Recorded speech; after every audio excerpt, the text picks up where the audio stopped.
Hi, I'm Andy Staples from Andy and Ari on 3, and another five-star quarterback just entered the transfer portal.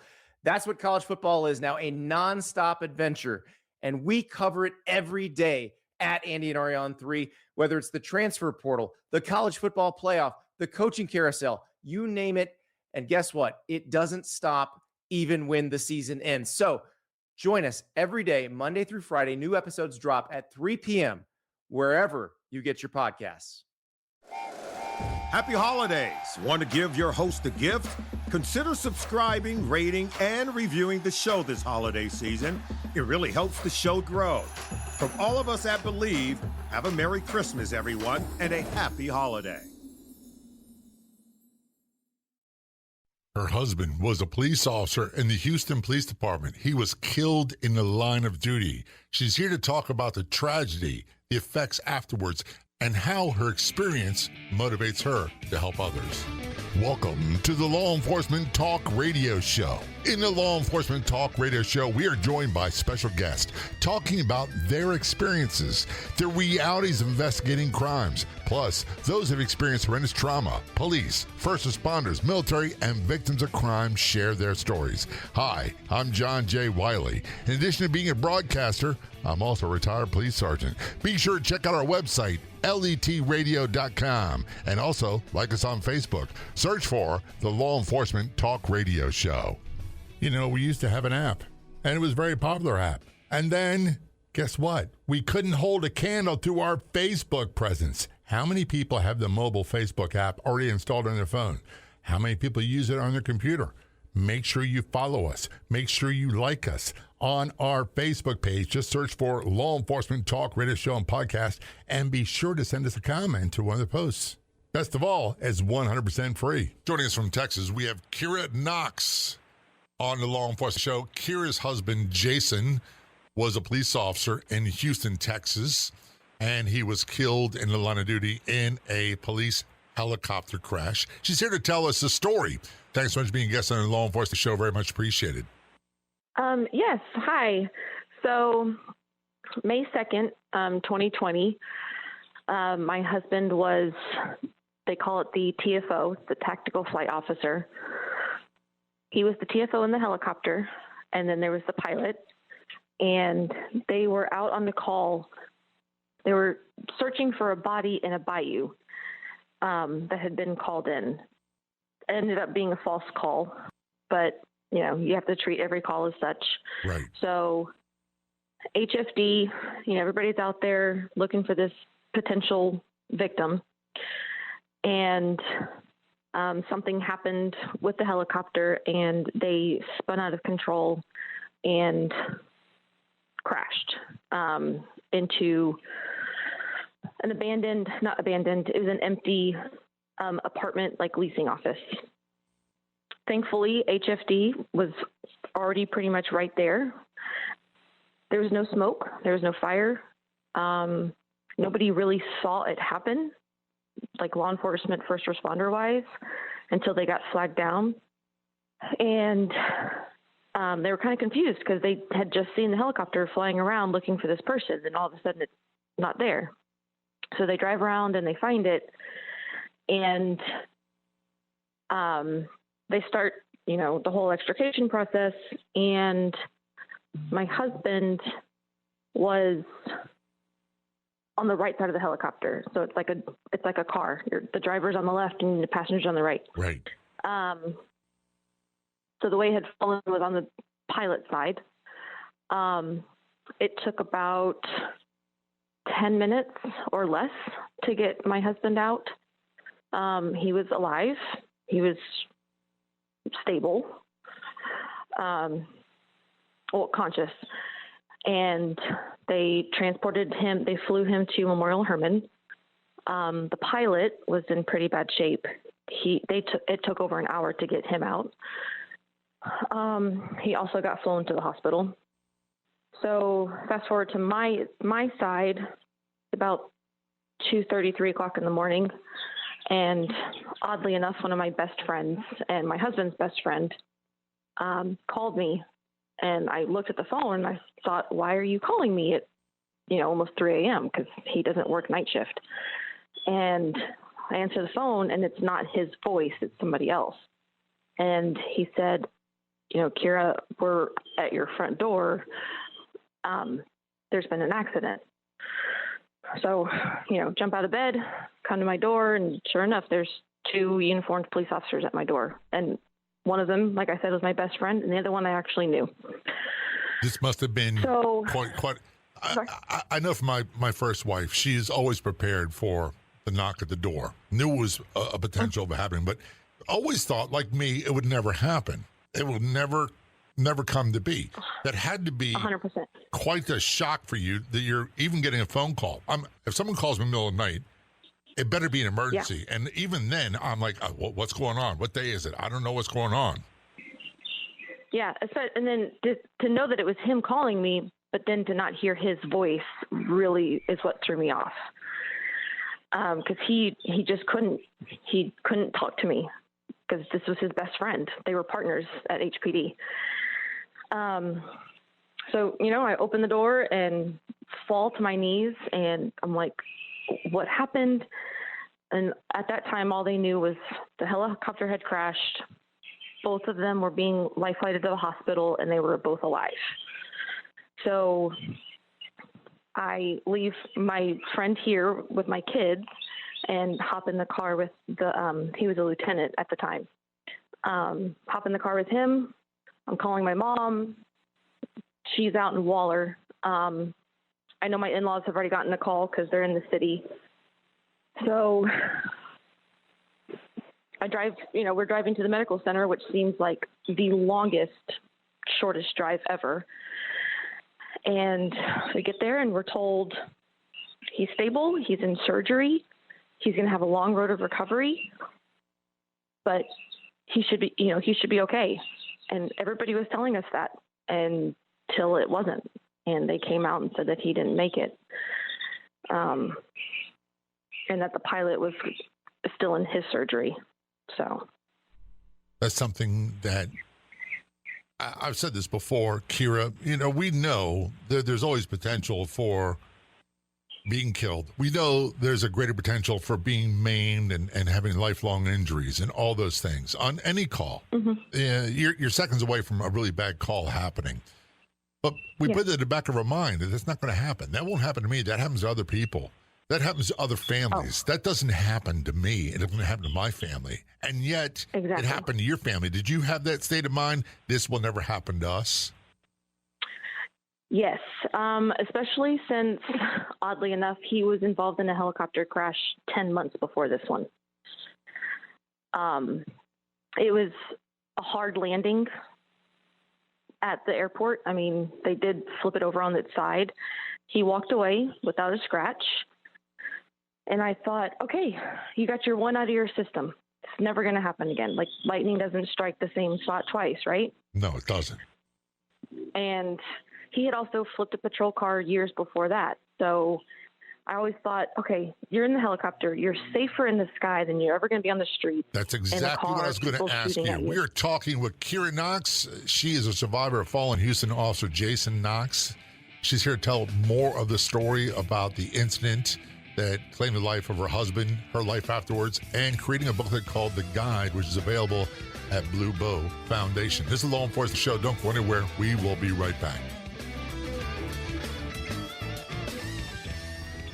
Remember when free meant free? No charge, no credit card information needed. Well, a place like that still exists on the internet. The Law Enforcement Talk Radio Show website, letradio.com. Where everything is free, including the podcast, episodes are available after airing on radio. The website is letradio.com. That's letradio.com. Where free means free. Hi, I'm Andy Staples from Andy and Ari on 3, and another 5-star quarterback just entered the transfer portal. That's what college football is now, a nonstop adventure, and we cover it every day at Andy and Ari on 3, whether it's the transfer portal, the college football playoff, the coaching carousel, you name it. And guess what? It doesn't stop even when the season ends. So join us every day, Monday through Friday. New episodes drop at 3 p.m. wherever you get your podcasts. If you're a maintenance supervisor for a commercial property, you've had to deal with everything from leaky faucets to flickering light bulbs. But nothing's worse than that ancient boiler that's lived in the building since the day it was built, 50 years ago. It's enough to make anyone lose their cool. That's where Grainger comes in. With industrial-grade products and dependable fast delivery, Grainger can help with any challenge, from worn-out components to everyday necessities. Call, click Grainger.com, or just stop by. Grainger, for the ones who get it done. Return conversation on the Law Enforcement Show with Keira Knox. Her husband, Houston police officer Jason Knox, was killed on line of duty in a police helicopter crash. She's here to talk about that and how her experience led her to creating a booklet called The Guide, which is available for law enforcement families at Blue Bow Foundation. Get more details. Their website is bluebow.org. Keira, first of all, thank you for coming on the show talking about this stuff. I don't know Thank you for having me. I don't know that I could do it. There's stuff I find difficult to talk about that's been 30 years ago. This was only a couple of years ago. Just shy of it, yeah. And it's still really, really fresh. I don't know that I would have the composure that you do. And so if I could give you flowers right now or a medal or something for just really compose yourself, I would. I can't. So Thank you. Thank you so much. Here's the thing. When you said before we went to break, hey, he's in a helicopter, he'll be safer than he will be in a uniform in a marked patrol car on the streets. I get that. Yeah. That would be the normal thought process. He's elevated, he's away from threats, he's away from all that violence. It's an observation role, and it's kind of a cherished, highly sought after role, isn't it? Yes. In my department of Baltimore, it was really difficult to get that job. They're really difficult. By the way, I'll tell you a quick story. I don't know how true this is, but they had training when you'd have a new flight officer, not the helicopter pilot, the new flight officer.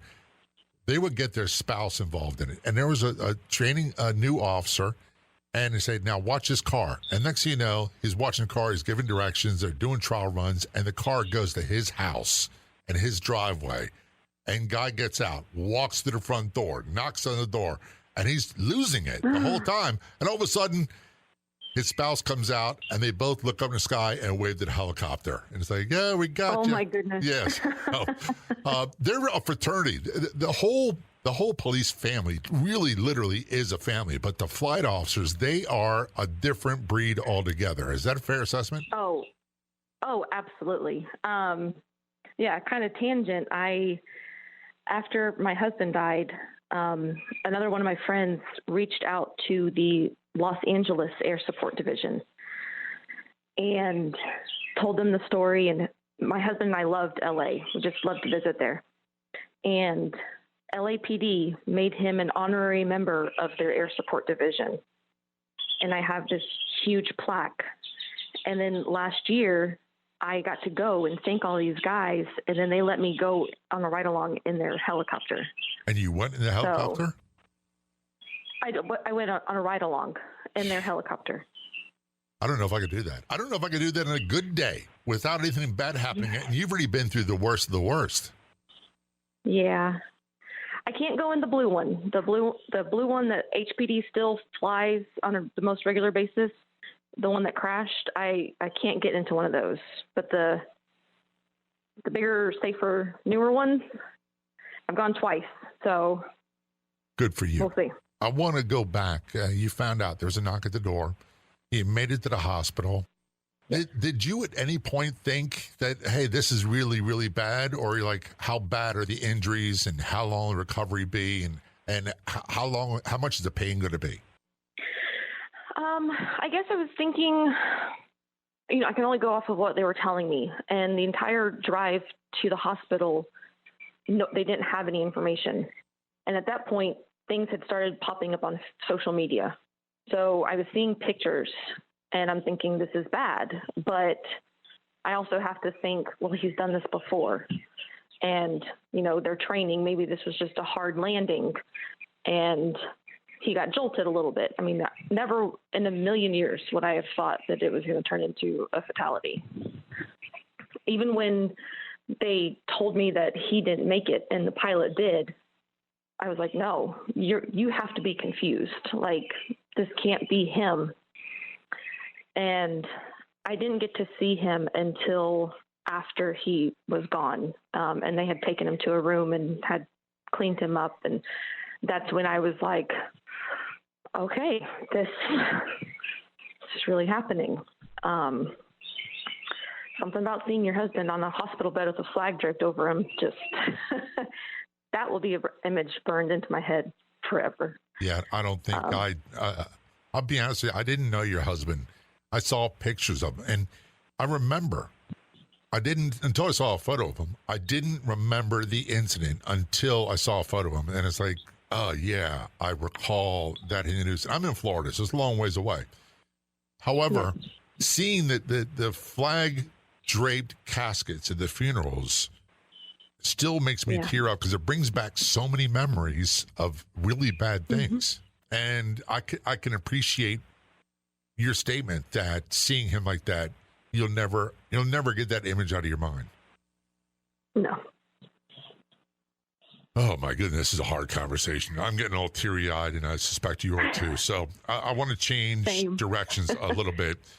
One of the things I had a problem with, and we were trained on everything. I mean, you name it. They trained us on everything in the academy, yearly in-service, the senior officers, you name it, death notifications. The one thing they didn't teach us was how to talk to the survivors of those killed in line of duty. You know, we know to show up at the hospital. We know to do the things we're supposed to do. I remember when a guy who worked for me, I transferred a couple months later, he was killed. And when I found out I was working, I took the night off and I went to his wife's house, their house, and I just broke down. Since that day, I've had no idea what to say, and I've been a world-class coward. It's like, I don't want to talk to them because I'm afraid of making it worse. And did you encounter that? Yeah, a lot. I mean, you know, instinctively, everybody wants to ask you, are you okay? And then they immediately put their foot in their mouth. Because no, you're not okay. Like, even 2 years later, I'm still not okay. I'm just still standing. And I learned that really quick, unfortunately, meeting a lot of widows since this has happened. Because I go and I see them and I say, I'm not going to ask you how you're doing because I already know the answer to that. But is there anything I can do for you? Because people just really, truly do not know what to say. I'm so afraid of, and I would be the world-class idiot who would say the wrong thing. I really would. And not mean it, then afterwards going, kicking myself if I could. What is wrong with you, you stupid? Yeah. And just going, here's what Kim said to me. That's her name. She said, listen, you can't make it worse. The worst has already happened. So talk to me about football. 1,000%. Talk to me about dancing. Talk to me about fishing. Talk to me about racing. If we want to talk about Will, I'll let you know. We'll talk about him. If we can't, I'll let you know. Just don't be a stranger and don't abandon me. Don't stop talking to me. So I kind of did the same thing. I told all of my people and my friends, don't treat me any differently. Don't walk on eggshells around me. Don't not talk about your husbands because mine's not here. Just the worst thing you can do is treat me differently because of my circumstance. Just keep being who you are and, just don't act differently about it. When you go on with life. Just because mine came to a halting stop doesn't mean yours can't keep going. It came to a stop. The life as you knew it came to a halting stop.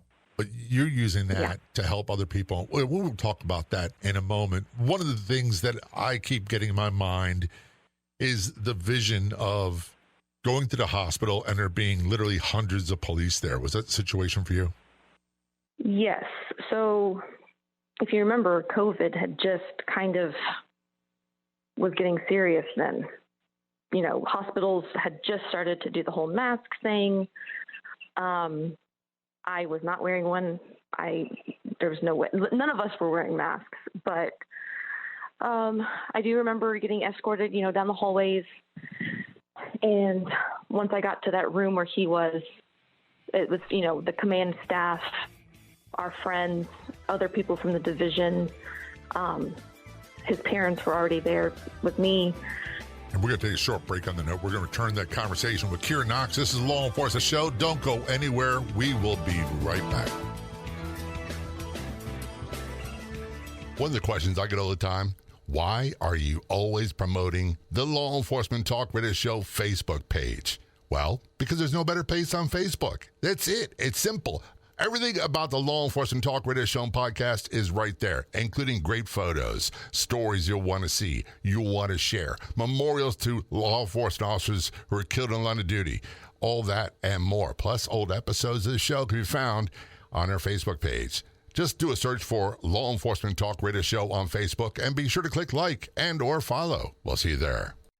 Hi, I'm Andy Staples from Andy and Ari on 3, and another five-star quarterback just entered the transfer portal. That's what college football is now, a nonstop adventure. And we cover it every day at Andy and Ari on 3, whether it's the transfer portal, the college football playoff, the coaching carousel, you name it. And guess what? It doesn't stop even when the season ends. So join us every day, Monday through Friday. New episodes drop at 3 p.m. wherever you get your podcasts. Return conversation on the Law Enforcement Show with Keira Knox. Her husband, Houston police officer Jason Knox, was killed in the line of duty in a helicopter crash. He was a flight officer.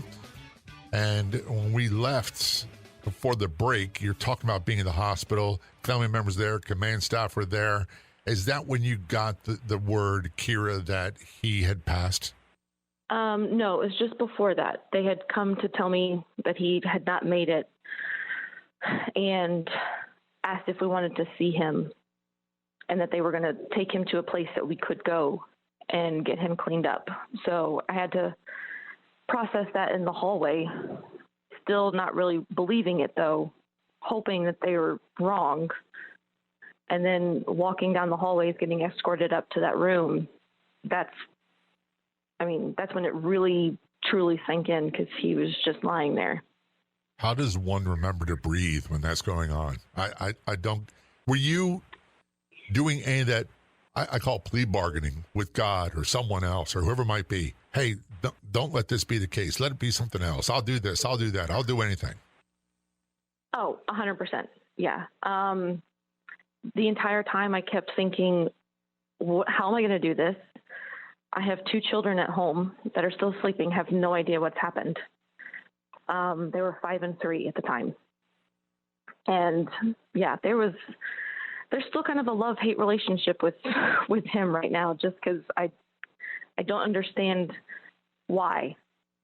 Just if based on, the crash, you'd think it would be the other way around or both of them, or it should have been neither of them, to be honest. But yeah, there was a lot of pleading with him.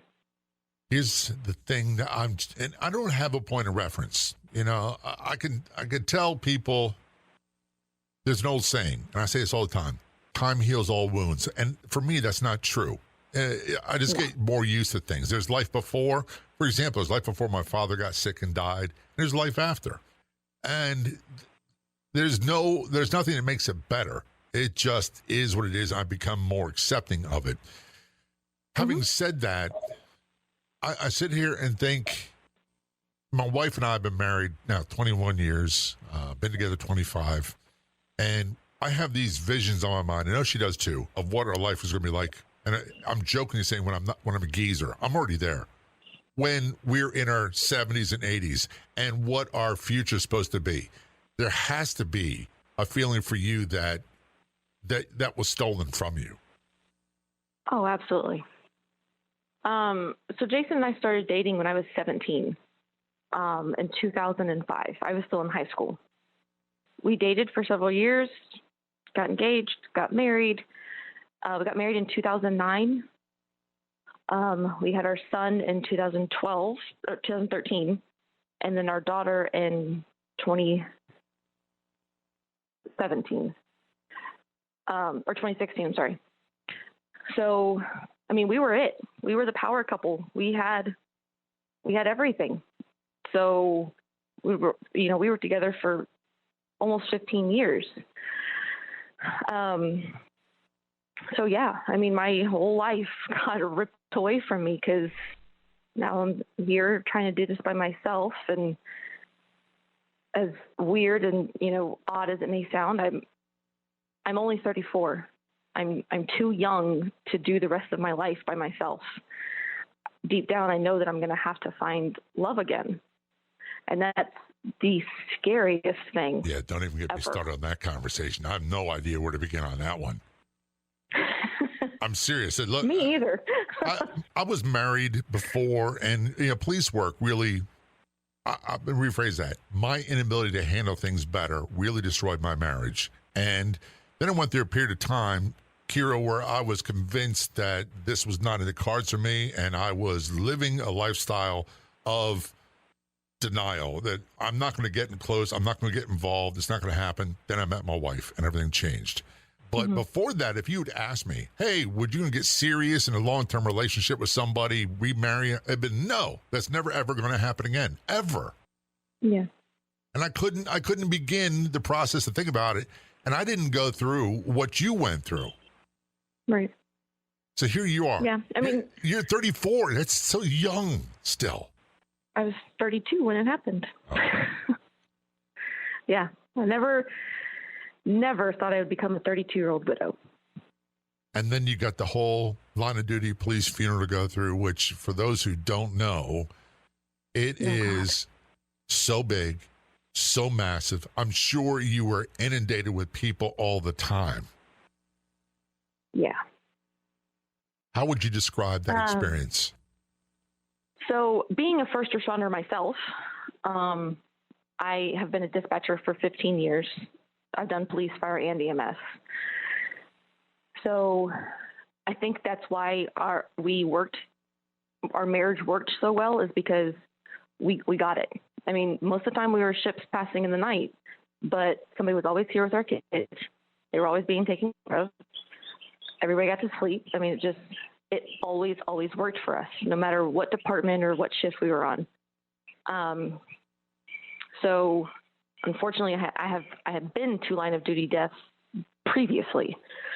Obviously not on the side of the widow, but that night at the hospital, Family Assistance Services comes and speaks with you and basically needs a POC, a point of contact, because this person is going to be your shadow for the next however many days.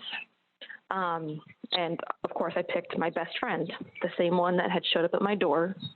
He was Jason's mentor when he started HPD. So, I mean, he really was my shadow for, I can't even tell you how many days. But knowing what was to come with that, it was a lot, because like I said, I've been to them both on the fire side and the police side.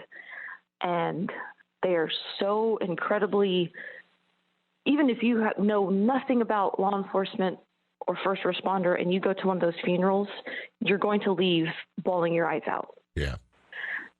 But then having to go and make these arrangements and, have all of this, the flag and everything handed to you. I mean, just heartbreaking.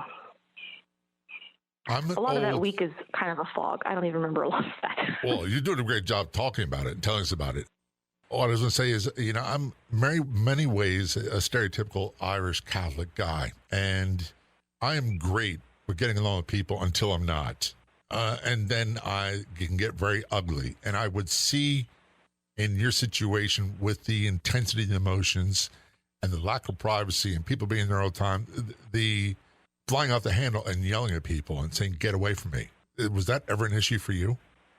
No. I mean, a lot of people did kind of come out of the woodwork. I mean, it was on national television. It's kind of a big deal. I mean, every line of duty death is, but HPD has never had a fatal helicopter crash before. We're going to take a short break. We are talking with Keira Knox on the Law Enforcement Show. There's so much more to talk about. Don't go anywhere. We will be right back. I promise you, you don't want to miss what's heading your way. If you want to be a guest on the Law Enforcement Talk Radio Show, simply contact us. It couldn't be easier. You can send us a message on Facebook. Look for and like the Law Enforcement Talk Radio Show page, or email jay@letradio.com. That's JAY@letradio.com. Hi, I'm Andy Staples from Andy and Ari on 3, and another 5-star quarterback just entered the transfer portal. That's what college football is now, a nonstop adventure. And we cover it every day at Andy and Ari on 3, whether it's the transfer portal, the college football playoff, the coaching carousel, you name it. And guess what? It doesn't stop even when the season ends. So join us every day, Monday through Friday. New episodes drop at 3 p.m. wherever you get your podcasts.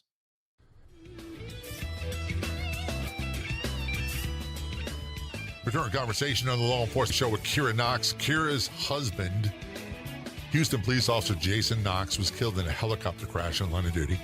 He was a flight officer, and she is talking about the death, the police funeral, her life after, and how she took that and her experience to create a booklet called The Guide for the Blue Bow Foundation for Law Enforcement First Responder Families. Get more details online at bluebow.org. That's BLUEBOW.org. I know that you said earlier you had 2 small children at home, and they were totally unaware that, this is going on. There had to come a point where you came home and you had to let them know. How does one even start that conversation? I don't know, but I got home about 7 a.m. that morning from the hospital. They were still sleeping. Had all my family and friends here, and they thought we should have a big sit-down family thing. And I said, no, I think that's going to be too hard. So I had to, once they woke up, I took them one by one outside and had to explain to them on their level, because they were totally different, that their dad wasn't coming home. My son obviously took it harder because he's older, and had a lot of questions. Jason and I always used to say he was an old soul. He's very, very smart and wanted to know why and what happened and what kind of injuries did Daddy have, and just things that I couldn't give him the answers to just yet. So he took it pretty hard. My daughter, she was only 3 at the time, so it didn't really sink into her. She just was like, okay, he's gone. He's in heaven. And they still have their moments every now and again. But eventually she's going to not remember, because she just turned 5 in November. And eventually a lot of that stuff is just going to fade away, which I don't know if it's going to make it easier or harder. But she'll have, tons of pictures and memories and all the stories. So that's tough. I really got I'd love to have some sort of comeback that would make it all better, but I know I'm not God. I don't have those answers, and I'm really incredibly sad that you and your family had to go through this. But I'm also very grateful that you are talking about it, because quite often we never hear. We don't get a chance to hear from the survivors of those. And you were 32 and you're widowed and you never saw this coming. You've got 2 young children at home. You're trying to let them know. And then it's like, all right, we get to the police funeral, which is, we could do a show about that alone. And then all of a sudden people probably start falling away. They have their lives. They're busy. They have their families. Did they just start dropping off? You really do find out who your true friends are. A lot of people came initially and were there, and then people that I never expected to come in have been the ones that have stuck it out till today. I mean, just the groups of people that I have, the tribe, the village, because it literally takes a freaking village. I could not be more blessed on that. I have so many people that I could literally call, and they would, at the drop of a hat, would come running. So during that time, everybody wants to help. Everybody wants to do all of these things, just wants to get their hands in to do something. Mow your yard, bring you 100 meals, feed an army, take care of your kids, take care of your pets. And going through that situation, nobody knows all that information except me. But it's all over the place. And months have gone by, and I've met other widows who have gone through the same situation. And they come from a smaller department where they don't have the help and the services that HPD provides. So then they're left with doing all of this paperwork and their benefits and everything by themselves because they literally don't have anybody. So we kind of went off of that with the guide because there's so many people that want to come into your house. And this is a safe place that you can fill out everything that's pertinent in regards to you and your spouse and your family and your household, that you can provide that information with anybody that needs to help. If you have one person that can just take over that guide and, divvy out tasks or whatever for everybody, but we tried to think of everything as my experience. My front door has a door code. Not everybody's going to have a key. Not everybody's going to have their own code. But if that's something you can provide to us, then, whatever.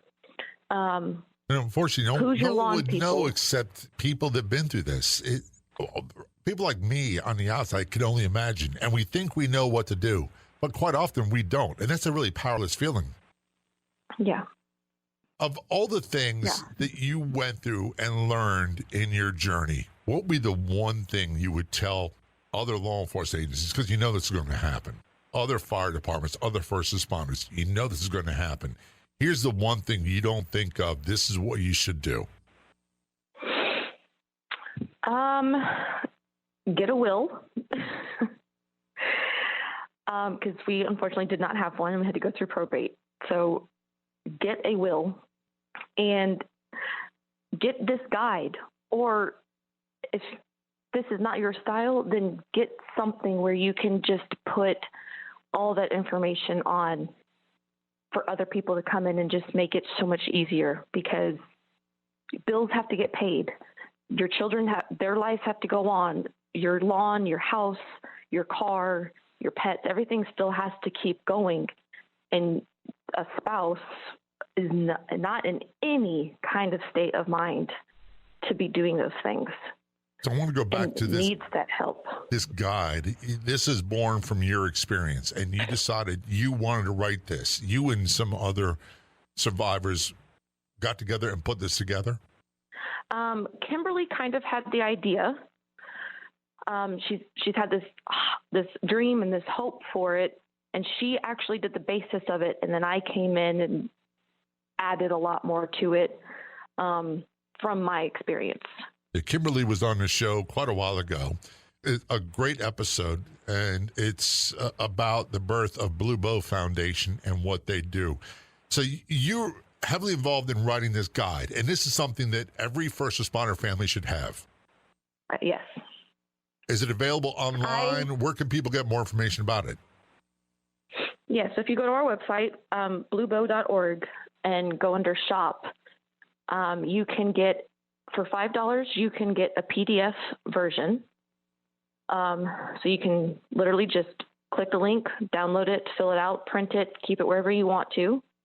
Or for a $25 donation, you will get a hard copy and a binder with tabs and extra pockets and things for business cards. I probably have a business card stack of a good 4 inches from everything that happened, because here's my card, here's my number, call me if you need anything, all across the board. So well, I was going to say, you got my name and my number. You can call me if you need anything, but I don't know what to do. Even at this stage, I have no idea what to do. And I'll be honest with you. I don't know. But, even just the offer means so much. And I hate to say this, you've experienced the worst of the worst from the first responder's spouse end. Are you available to help others that are going through this? And if so, how would they get in touch with you? So, I'm the director of social media for the Blue Bow. I had gone to events and stuff hosted by the Blue Bow years previous. And then when my husband died, they came in and did amazing food, donations, just everything. They were absolutely amazing. So can they get a hold of you right through this social media for Blue Bow? On Facebook, you can message us or email, but yeah. And their website is bluebow.org. Keira, thanks so much for being a guest on the show. So very much appreciated. Thank you for having me. I'd like to thank our guests for coming on the Law Enforcement Talk Radio Show. The Law Enforcement Talk Radio Show is a nationally syndicated weekly radio show broadcast on numerous AM and FM radio stations across the country. We're always adding more affiliate stations. If you enjoyed the podcast version of the show, which is always free, please do me a favor and tell a friend or two or three. I'll be back in just a few days with another episode of the Law Enforcement Talk Radio Show and Podcast. Until then, this is John J. Wiley. See ya.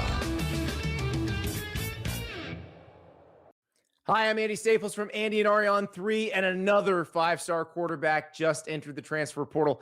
That's what college football is now, a nonstop adventure, and we cover it every day at Andy and Ari on 3, whether it's the transfer portal, the college football playoff, the coaching carousel, you name it, and guess what? It doesn't stop even when the season ends. So join us every day, Monday through Friday. New episodes drop at 3 p.m. wherever you get your podcasts. If you like the show, please take a moment to rate, review, and subscribe. It really does help the show to grow. Thank you for listening.